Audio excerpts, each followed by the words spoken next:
일곱 교회 시리즈 첫 번째 시간으로 첫사랑을 잃어버린 에베소 교회라는 제목으로 말씀을 보겠습니다. 요한계시록에는 2장, 3장에 당시에 소아시아에 존재하고 있던 일곱 교회에게 보내시는 예수님의 말씀이 기록되어 있습니다. 당시 소아시아에 교회가 7개만 있었던 것은 아니었는데 바로 이 일곱은 지상에 있는 모든 교회들을 대표하는 교회들입니다. 성경에서 이 일곱이라고 하는 숫자는 하나님의 완전수입니다. 바로 그래서 이 일곱 교회는 하나님의 모든 완전한 교회를 바로 이야기하죠. 그런데 이 요한계시록에는 바로 이 지상교회와 대조되는 하늘의 천상교회가 나옵니다. 이 천상의 교회는 완전하죠. 어떠한 시험이나 또 어떤 핍박에서도 자유롭죠. 그런데 지상교회는 어떤가요? 많은 문제가 있고 또한 연약함이 있고 유혹에 넘어지며 핍박에 휘청거리는 그러한 바로 우리들의 교회와 같은 교회입니다. 물론 교회라고 이야기하지만 우리 개개인의 모습과 똑같은 것이죠. 우리 개개인이 모여 한 교회가 되고 공동체가 되고 바로 이 교회라고 하는 것 우리들을 대표하여 보여주는 것입니다. 바로 이 요한계시록 2장과 3장에 나오는 이 다양한 교회들, 이 교회들을 통해 바로 우리의 모습 또 바로 우리 교회의 모습을 돌아보는 시간이 되길 원합니다. 우리가 첫 번째로 보기를 원하는 교회는 에베소 교회입니다. 이 에베소라고 하는 지역은 바로 이 소아시아에서 가장 큰 도시이고 아마도 가장 많은 사람이 살고 있었던 도시로 여겨집니다. 왜냐하면 이 에베소가 바로 이 소아시아와 이 로마의 사이를 연결하는 가장 중요한 항구 도시였기 때문이죠. 이 에베소를 통해 이 로마의 모든 물자가 통용되었고요. 항구 도시여서 또 많은 상업이 발달하여 사람들이 많이 모여 살고 있었습니다. 또한 이 에베소로부터 다른 지역으로 뻗어가는 모든 도시망이 바로 시작되면서 바로 교통의 요지이기도 했죠. 그리고 교통이 발달하고 상업이 발달하니까 이 도시에는 많은 사람들이 모여들고요. 또한 다른 도시보다 아주 부유했습니다. 이렇게 해안가에 위치한 이 에베소에는 또한 다른 도시보다 미신이 엄청나게 발달한 곳이었습니다. 아주 특징적으로 마술사들 또한 점쟁이들, 지금으로 이야기하면 무당들이 아예 공개적으로 영업을 하면서 많은 사람들이 미신을 의지하고 살고 있었죠. 또한 도시에는 공식적으로 아르테미스라고 하는 이 풍요와 쾌락의 여신을 섬기는 아주 커다란 신전이 있었습니다. 이 신전이 얼마나 컸냐면 원래 로마의 판테온이라고 하는 모든 신들을 위한 신전이 지금도 그 형태만 남아있는데 이 로마의 판테온보다 그 크기가 약 4배 정도 큰 신전이었다라고 합니다. 근데 이 아르테미스 신전이 무엇으로 유명했냐면 이곳에는 수천 명의 이런 사제와 여사제들이 있었는데 그 지역에서 살고 있는 많은 사람들이 이 신전에 가서 신에게 제사를 드리고 예배를 드렸을 뿐 아니라 그 사제들과 성관계를 함으로 말미암아 공식적인 이런 창녀촌을 운영하고 있었던 것이죠. 결국 이 미신에 빠져 있고 쾌락에 빠져 있으며 이런 세상의 부요를 추구하던 이 에베소, 아마 지금 이 에베소와 가장 비슷한 도시가 있다면 아마 미국의 뉴욕 정도라고 생각할 수 있을 것입니다. 사람들은 타락했고 죄가 무엇인지 잘 모르고 서로 돈이 최고라 서로 죽고 죽이기를 쉽게 하며 약자들이 고통당하고 있는 그런 세상이요. 그런데 바로 그런 세상 속에서도 이 에베소 교회라고 하는 교회가 세워졌고요. 예수님은 바로 이 교회에게 아주 중요한 말씀을 전달하심으로 말미암아 지금도 이런 유혹과 이런 변화무쌍한 세상 속에 살아가는 우리들에게도 동일한 메시지를 전달하시고 싶은 것입니다. 이 일곱 교회에 예수님이 말씀하실 때마다 바로 오늘 1절처럼 예수님이 어떤 특정한 모습으로 계시됩니다. 오늘 1절에는 에베소 교회의 사자에게 편지하라.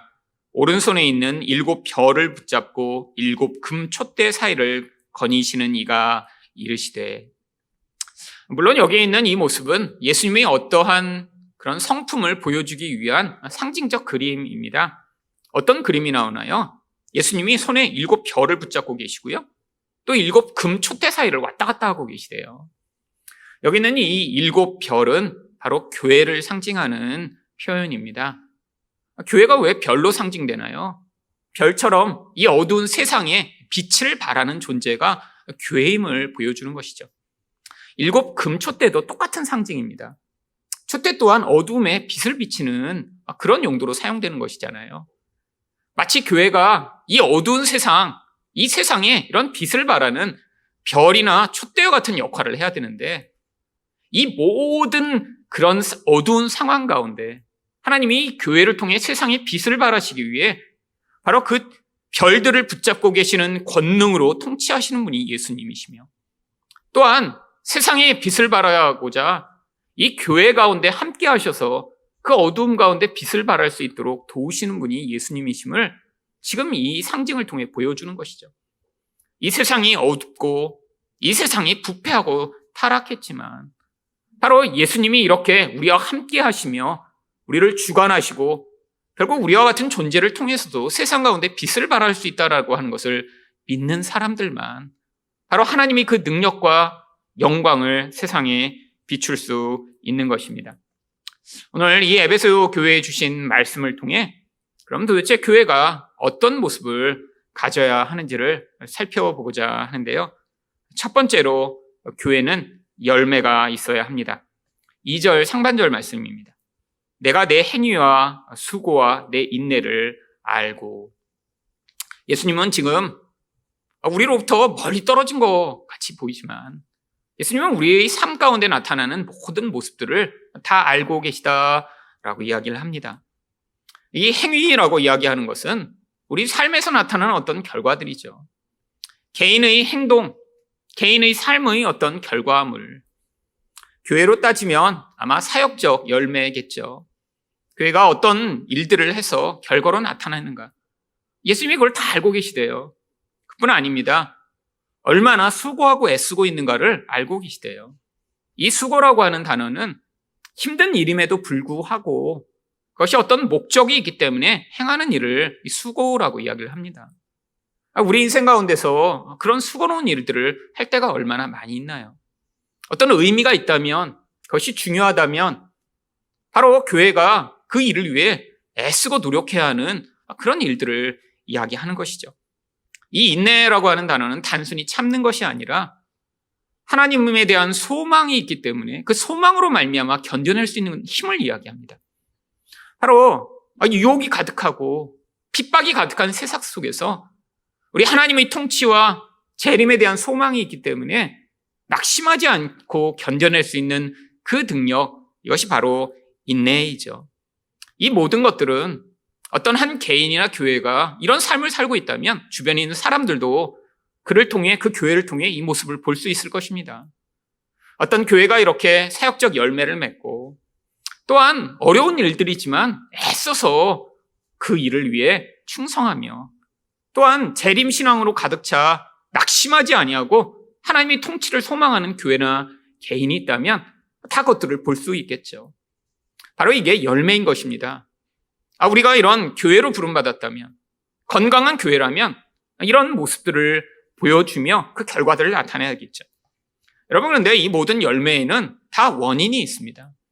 열매라는 것은 겉으로 드러나는 것이지만 그 열매가 나타나기 위한 그 근원적 동기가 중요한 것이죠.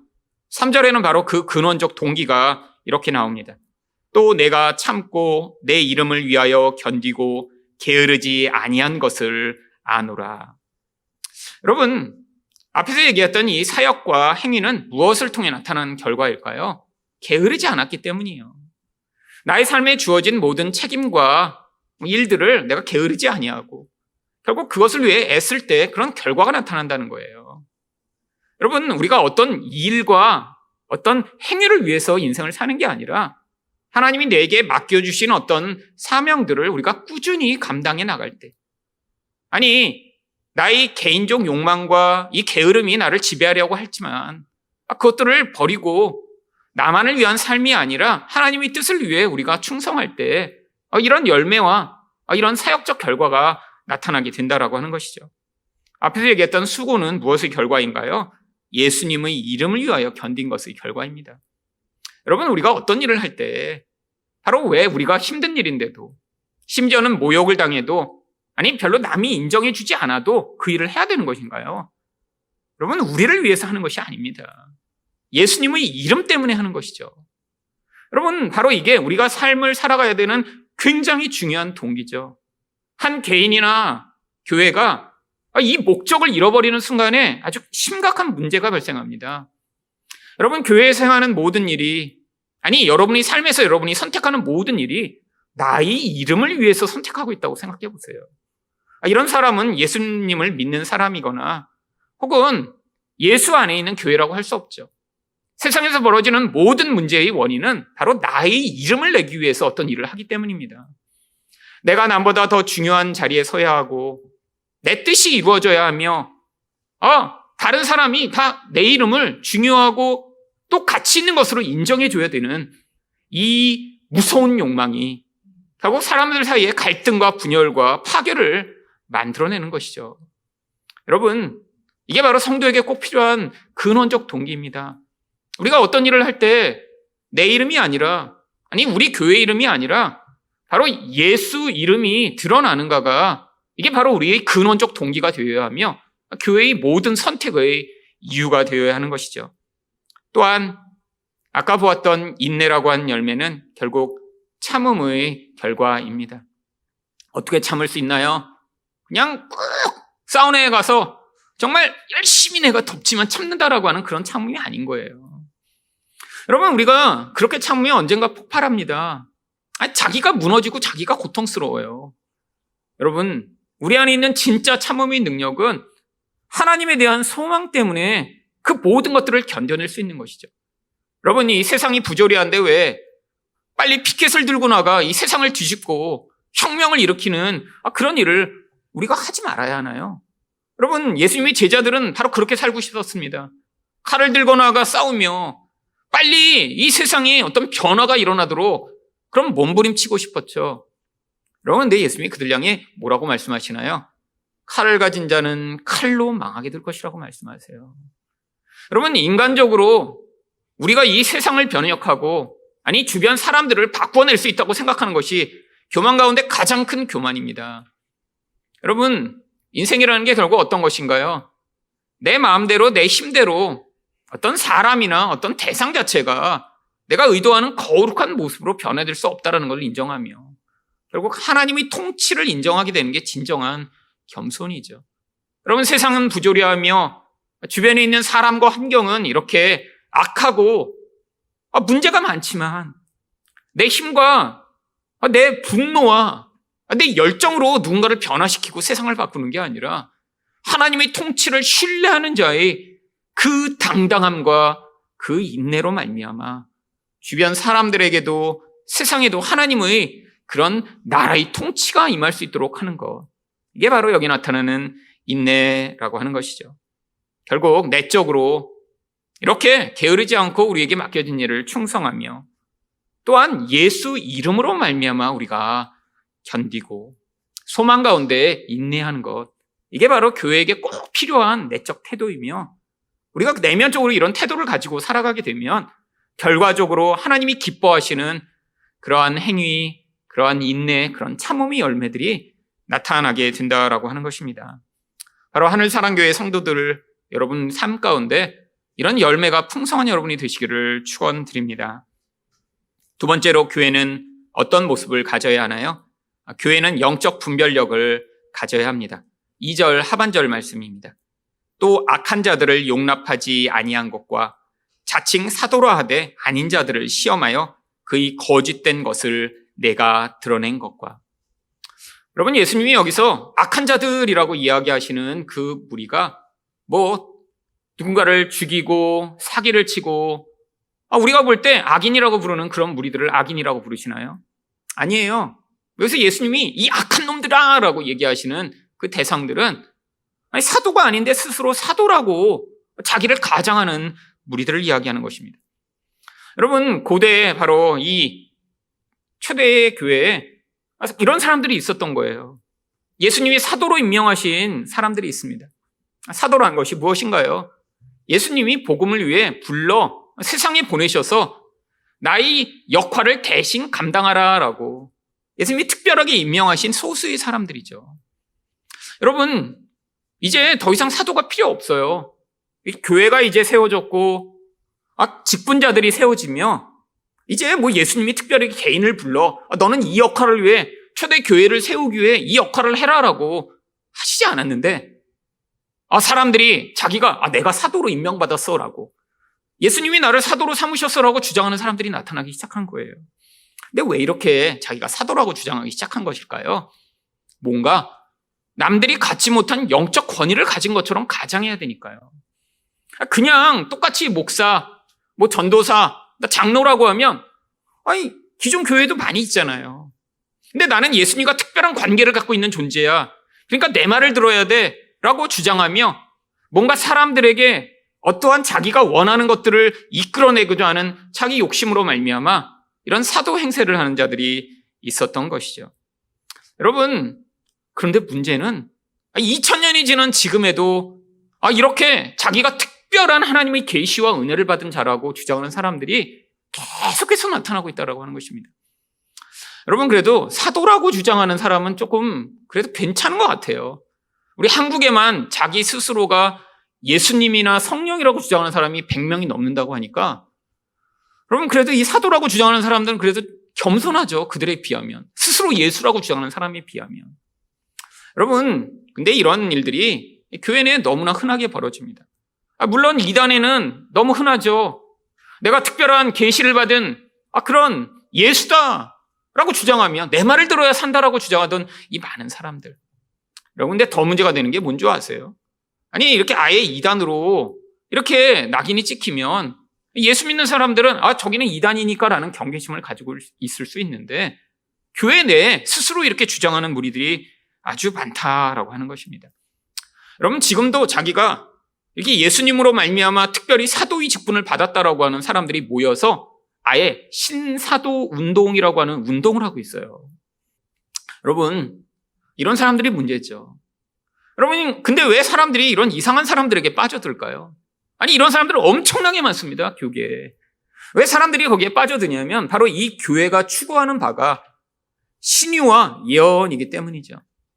여러분, 이 신유와 예언은 교회 다니는 대부분의 사람들이 아주 열망하며 간절히 원하는 것들이에요. 이 두 가지가 바로 인간의 가장 연약함을 보여주는 바로 아주 중요한 모습이기 때문이죠. 여러분, 신유요? 여러분, 사람 가운데 병 안 걸리고 살 수 있는 사람이 있나요? 여러분, 병에 걸리면 다 두려워집니다. 아니, 병원에서 치료받지 못하는 병도 많이 있어요. 여러분, 이 인간의 나약함, 근데 죽을 때까지 한 번도 나는 병이 안 걸려. 아니, 내 주변에 있는 사람들은 절대 병이 안 걸려. 이럴 사람이 어디 있어요? 인생 가운데 반드시 인간은 이렇게 연약함 가운데 처하게 됩니다. 내가 안 걸리더라도 주변 사람들이 병으로 고통하며 정말 위협에 처하는 경우들이 있죠.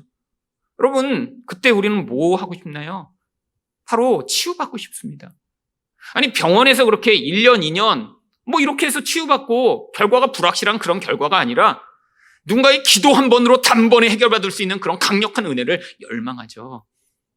여러분, 예언은 왜 사람들이 열망하나요? 인간이 또 가장 연약한 부분이 바로 하루 다음을 알 수 없다라고 하는 것입니다. 여러분, 작년에 이렇게 코로나 때문에 이렇게 난리가 날 줄 누가 알았겠어요? 아니, 이게 바로 인간의 연약함이죠. 아니, 세상 돌아가는 거 그건 모른다고 쳐도 자기 개인의 미래에 대해 얼마나 궁금한가요? 여러분도 지금 5년 후를 알고 그 5년 후를 미리 계획하고 생각할 수 있으면 지금 불안하지 않겠죠. 여러분, 근데 솔직히 내년을 잘 모르잖아요. 여러분, 그러니까 인간은 다 불안합니다. 누군가 기도를 해주면서 너는 내년에 이렇게 될 거야. 특별히 근데 미래를 알고 싶어하는 사람들의 그 근원적인 그런 상황이 어떤 것인가요? 뭔가 지금 어렵고 힘든 상황이에요. 그래서 내년이 너무 불안한 거예요. 지금 시험을 보는데 내년에 붙을까? 내가 이렇게 결혼하고 싶은데 내년에 결혼할까? 아기를 갖고 싶은데 아기가 생길까?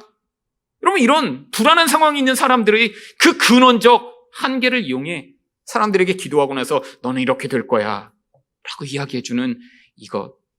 여러분, 근데 이게 다 바로 사탄의 도구가 되며 사람들을 노예로 삼아 거짓으로 자기 권위를 가져가는 사람들이 가장 잘 사용하는 도구입니다. 하나님이 정말 병을 낫게 해줄 수도 있어요. 여러분, 저는 부정하지 않습니다. 저희 가정에 복음이 들어온 것도 돌아가실 뻔한 저희 할아버지가 기도받고 병 나으셔서 그래서 저희 가정에 복음이 들어왔어요. 저도 예전에는 이렇게 아픈 사람들을 위해 손 얹고 기도한 적 많이 있었습니다. 물론 기도는 100번 했고 나은 거는 한두 번이지만 그래도 나은 적이 있었어요. 여러분, 그런데 갈수록 기도를 많이 해도 병이 안 낫는 경우가 많습니다. 여러분, 물론 저도 기도할 때 간절히 기도합니다. 세게 기도하면 병이 낫나요? 아니요. 여러분, 하나님이 우리에게 뭘 요구하시냐면 이런 어려운 환경과 상황 속에 있지만 오히려 그 과정을 통해 우리가 낮아지고 예수를 의존하며 내가 왕처럼 살고 싶은 그 모든 욕구가 깨어지는 과정으로 어쩌면 병을 허락하실 수도 있는 거예요. 여러분, 그걸 받아들이는 게 더 큰 믿음입니다. 믿음이 없을 때는 병이 안 나면 하나님을 버리고 믿음이 다 무너져 버리겠죠. 여러분, 그런데 믿음이 성장했다는 건 무엇인가요? 내가 간절히 원하고 바랬는데도 불구하고 내가 원하는 어떤 결과가 주어지지 않아도 그것들을 받아들이며 오히려 그 과정을 통해 하나님 앞에 겸손하게 나아갈 수 있는 마음을 갖게 되는 것, 이게 더 큰 믿음이며 놀라운 은혜인 것이죠. 여러분, 왜 하나님이 우리 미래에 대해 말씀 안 해주시나요? 여러분, 기도 많이 하면 그러면 영안이 열려서 우리 미래가 보일까요? 여러분, 정말 그런 능력이 있다면 정말 얼마나 좋을까요? 얼마나. 여러분, 그런데 그런 경우는 없습니다. 하나님은 우리가 이 불안하고 불확실한 세상 속에서도 하나님을 신뢰하며 우리 하나님이 세상을 통치하시고 우리 인생의 주인이라는 사실을 믿고 한 걸음 걸음을 예수 따라 살아가기를 원하시는 것이지. 너 미래는 이렇게 될 거야. 너는 언제쯤 이런 사람이랑 이렇게 결혼해서 아이는 몇 명 낳고 이렇게 살 거야. 우리 미래를 알려주신 뒤에 그래서 우리가 내가 이렇게 되니까 그러니까 내가 이제는 걱정하지 말아야지라고 마치 점장이들처럼 우리 인생을 인도하시는 분이 아니라는 것이죠. 여러분, 바로 교회 내 이러한 정말 근원적 한계 속에서 하나님을 신뢰하기보다는 바로 이런 거짓 선지자들의 이야기를 듣고 따라가고자 하는 무리들이 너무 많기 때문에 한국 교회가 이렇게 계속해서 휘청거리며 문제가 생기고 있는 것이죠. 여러분, 교회 다니는 사람들 가운데도 많은 사람들이 그래서 연초마다 점장이를 찾아갑니다.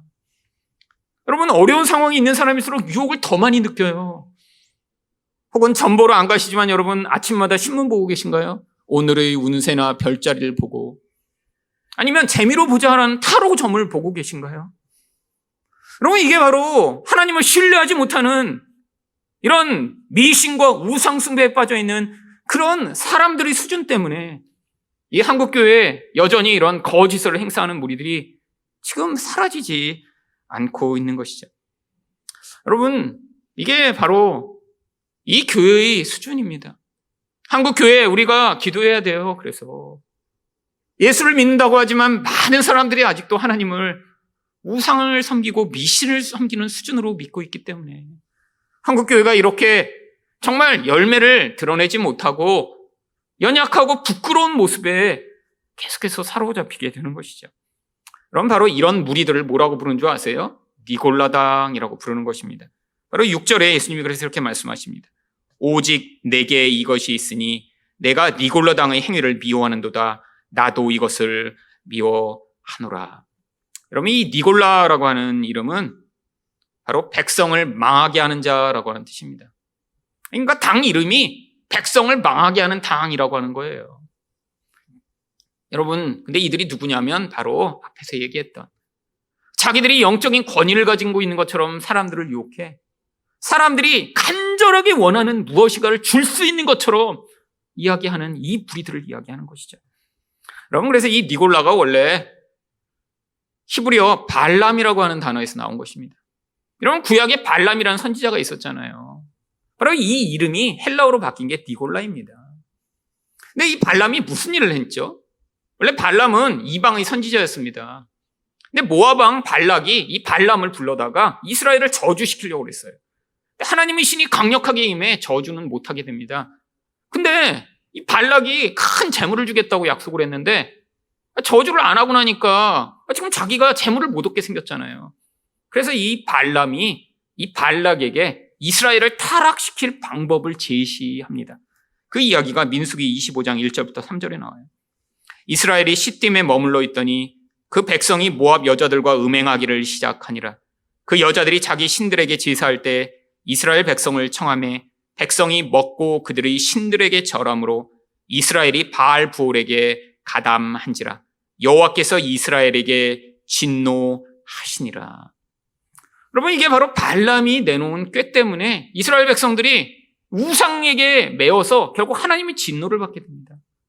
여러분, 어떤 방식으로 꾀였나요? 바로 예배 드린다고 해놓고 이 모압의 여인들이 이 바알 숭배 가운데는 제사를 드리며 함께 집단 성행위를 하게 돼 있어요.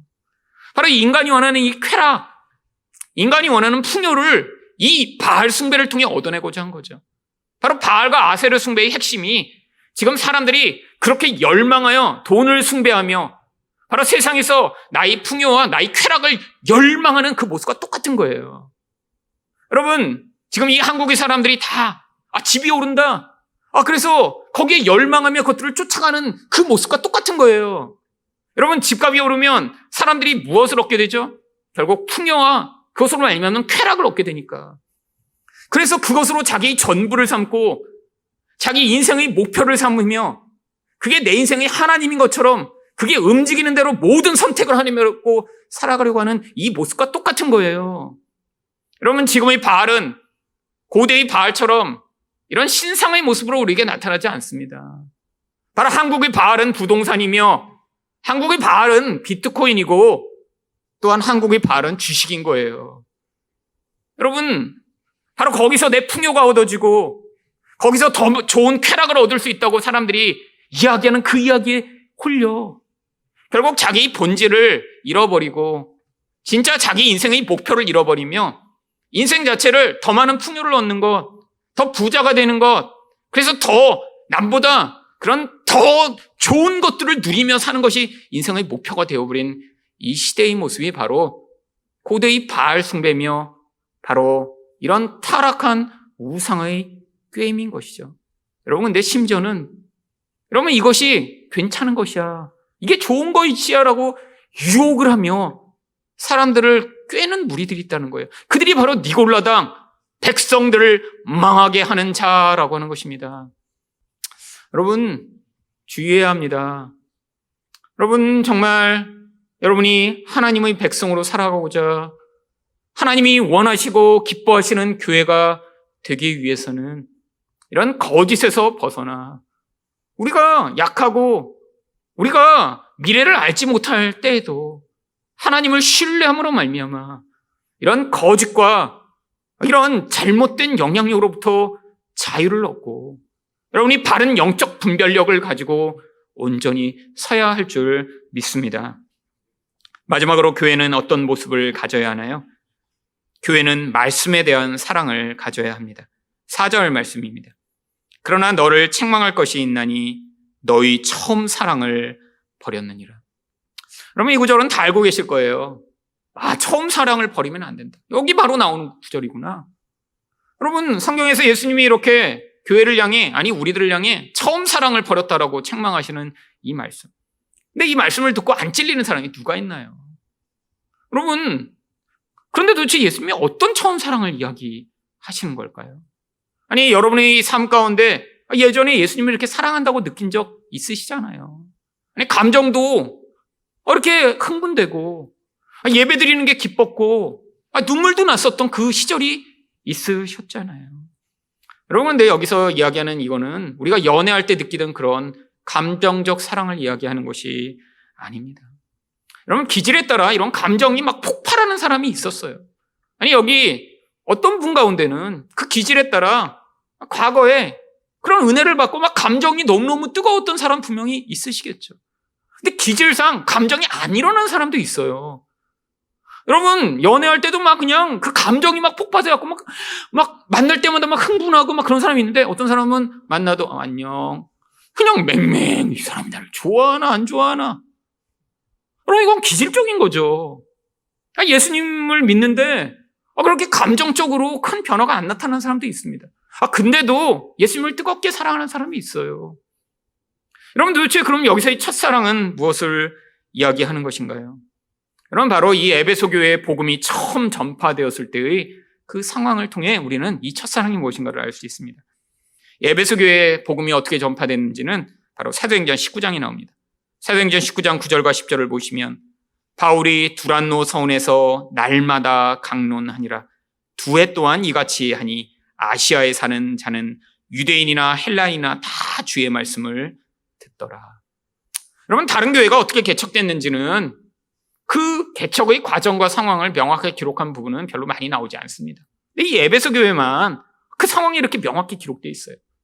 바울이 2년이나 거기 가서 살면서 바로 두란노 서원이라는 곳에서 계속 말씀을 전합니다.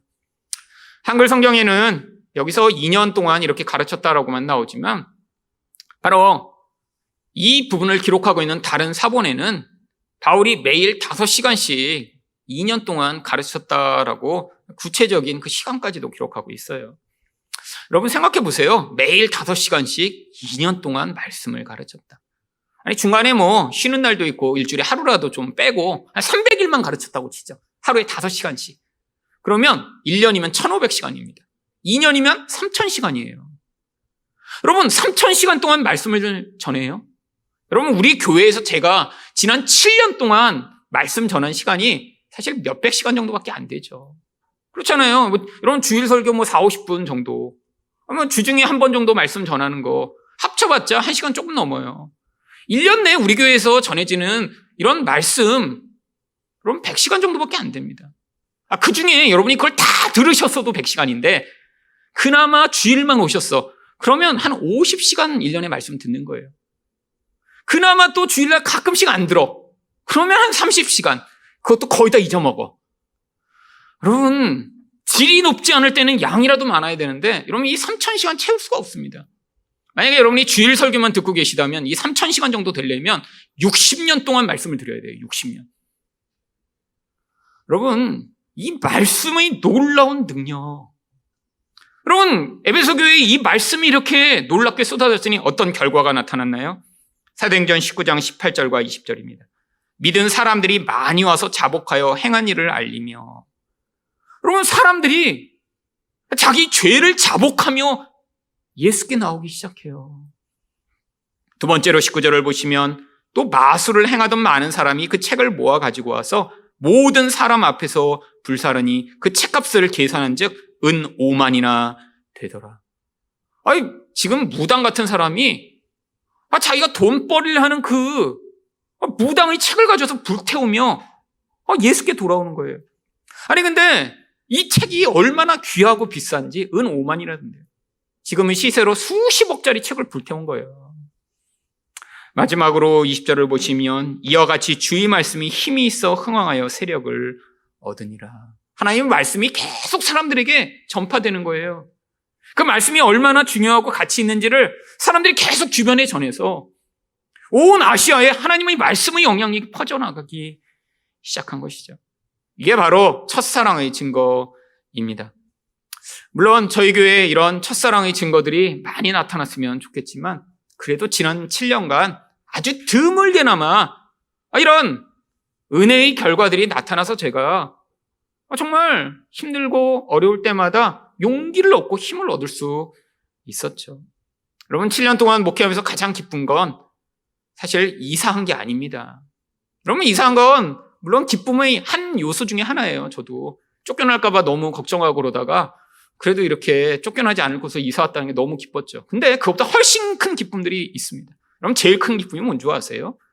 바로 여러분이 말씀을 듣다가 이전에는 자기가 죄라고 생각하지 못했던 것을 이게 죄이군요 라고 깨닫게 되는 그 변화들이 나타나는 걸 볼 때 제가 정말 기쁩니다. 교회 30년 동안 다녔는데 그게 죄라고 깨닫지 못하다가 내가 이렇게 하나님 말고 다른 걸 의존하는 게 죄라는 걸 처음 알았습니다라고 고백하며, 내가 이렇게 분노하며 하나님 행세하던 게 죄라는 걸 처음 알았습니다라고 고백하며, 바로 그런 죄를 죄로 깨닫게 되는 그 놀라운 역사, 여러분, 바로 이 교회에서 여러분이 삶과 고백을 통해 나타났던 결과 아닌가요? 여러분, 제가 이 목회하면서 그게 제일 기뻤던 일입니다. 여러분, 두 번째로 기뻤던 일이 뭔 줄 아세요? 바로 인생의 목표와 가치를 돈이나 성공에 두고 살던 사람들이 바로 그 가치가 다른 것에 있다는 사실을 인정하며 받아들여 내가 이제까지 엉뚱한 것을 나의 삶의 가치와 목표로 두고 살았다라고 고백하며 그것들을 포기하며 바로 예수님에게 그 가치를 두는 그 인생의 변화가 나타나는 것들을 보게 된 것. 여러분, 문득문득 그런 경험들이 있지만 그게 바로 제 목회 가운데 아주 큰 기쁨을 주는 것이었습니다. 여러분, 마지막으로 또 바로 이 교회를 통해 이것을 통해 하나님이 사방에 여러 곳까지 바로 이 복음의 영향력을 확산시키고 계심을 목격할 때 바로 제게 큰 기쁨이 되었죠. 바로 묵상의 숲을 통해 바로 하나님이 그 일들을 행하시는 걸 저는 지금 매주 경험합니다. 코로나로 말미암아 이렇게 교회에 모이던 모임이 안 되면서 오히려 지금 줌으로 그리고 미국에도 있고 대구에도 있고 청도에도 있고 전국과 사방에 있는 사람들이 지금은 들어와 오히려 교회에 모일 때마다 더 많은 사람들이 말씀을 들어요. 여러분, 이 교회에 정말 수천 명의 사람이 모여 물론 복음을 듣게 되는 그런 놀라운 결과가 있으면 좋겠죠. 하지만 어쩌면 그게 저희 사명이 아닐지도 모릅니다. 여러분, 그런데 여러분 사방에 있는 그 목회자들, 이 젊은 목사님들이 정말 이 복음을 듣고 거기서 배워 자기가 그들의 목회지에서 그들을 가르치면 저는 부산에 갈 수 없어요. 저는 대구에 갈 수 없고 청도에 갈 수 없어요. 미국에 갈 수 없어요, 지금. 근데 자기 서 있는 자리에서 그들이 10명, 20명, 30명, 아니 100명을 목회하며 바로 이 복음의 영향력을 퍼뜨리고 있다면 이게 바로 복음이 확산되는 놀라운 결과죠. 여러분, 미약하게나마 바로 이 에베소 교회에서 벌어졌던 그 놀라운 역사가 이 교회를 통해 지난 7년간 바로 보게 되며 바로 그것이 저희 가장 큰 기쁨 가운데 하나였습니다. 여러분, 이 교회 바로 이 본질을 계속해서 가져야죠. 앞으로 10년 후에는 더 많은 분들이 정말 내가 이게 죄가 아니라고 생각하고 나는 평생 깨닫지 못했는데 이게 정말 하나님 앞에 무서운 죄였군요.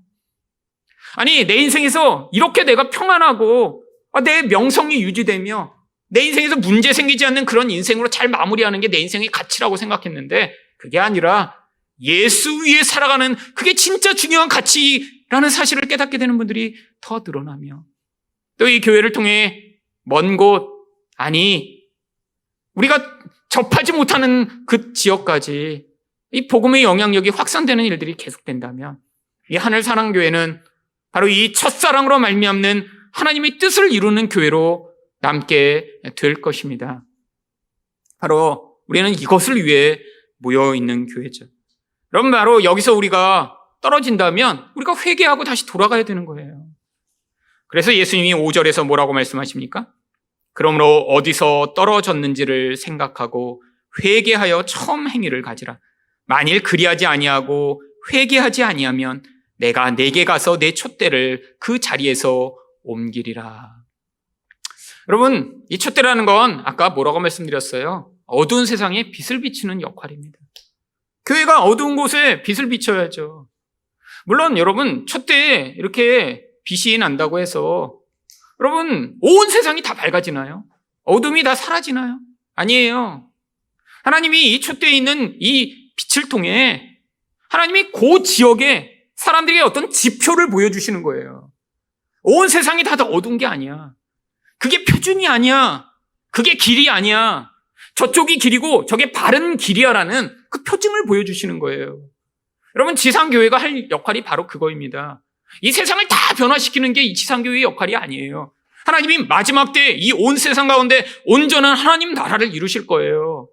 그런데 이 하늘사랑교회를 통해 하나님이 이 빛을 비추시면 바로 이 어둠이 표준이 아니라 하나님을 우상처럼 섬기며 자기 욕망을 위해 교회 다니는 게 그게 표준이 아니라 바로 예수 이름을 위해 살아가는 자들이 온 세상에 가득하게 되는 바로 그런 하나님의 꿈, 하나님 나라의 영광을 우리가 같이 열망하는 게 그게 표준임을, 그 기준을 보여주는 것이죠. 그럼 바로 그 자리에서 우리가 이런 하나님의 뜻에 반응하게 될 때 7절에서 어떤 약속이 기다리고 있나요? 귀 있는 자는 성령이 교회들에게 하시는 말씀을 들을지어다. 이기는 그에게는 내가 하나님의 낙원에 있는 생명나무의 열매를 주어 먹게 하리라.